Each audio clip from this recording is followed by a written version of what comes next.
Ravi Kishore. Uh,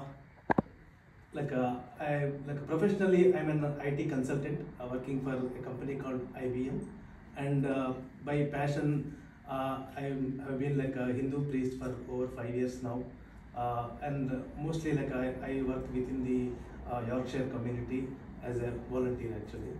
So today I would like to present about brief information about what the Hindu faith is, and from the hospice staff perspective, to treat the patients, like what is the Hindu perspective, how we treat them. So I'll try to present in a more generic way so that all of you can understand.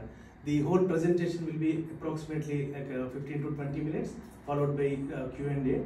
And if you can ask any questions like that time, that's fine. Or if you want to follow up later also, I can respond to your questions. Thank you. Perfect, thank you. So, who are Hindus? Like, there is a general idea, like if you, this is globalization era, right? So, we know like Hindus are primarily originated from a country called India, which is in the southern part of Asia. And like a long time ago, like in the ancient times, it was spread across most of the Asia. Now it is actually limited to the part of India. And this is also called Bharat also, like before the Indo-Greek civilization started, the Greek actually went to like conquer the majority of the Asia. So the Indo-Greek, they turned the like a name as Indus Valley civilization, and before that it was called actually Bharat. And the Hindus were then called the Bharatiyas. So Bharat and Hindus both are like synonymous. So even if like we have got the cultural identity, we can say like my identity is as Hindu or Bharatiya. Anything is fine. So this is actually depends upon like the Hindu culture depends upon the nature worship. It depends on multiple gods, depends on multiple cultures. There are a lot of perceptions actually. So what is actually about it?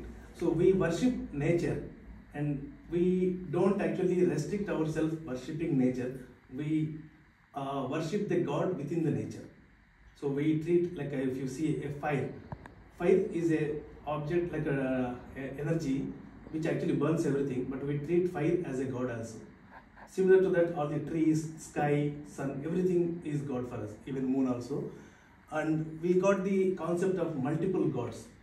So in general, it will be confusing, like how can we have multiple gods?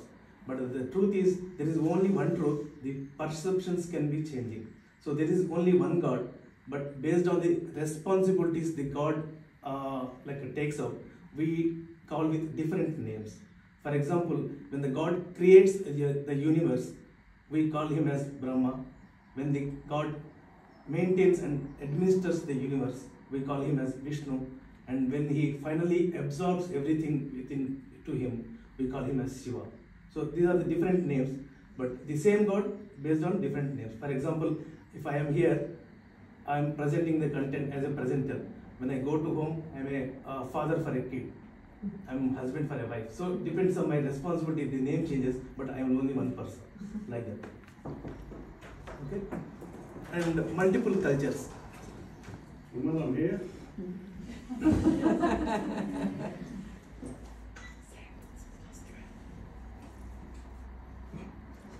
Thank you. Sorry.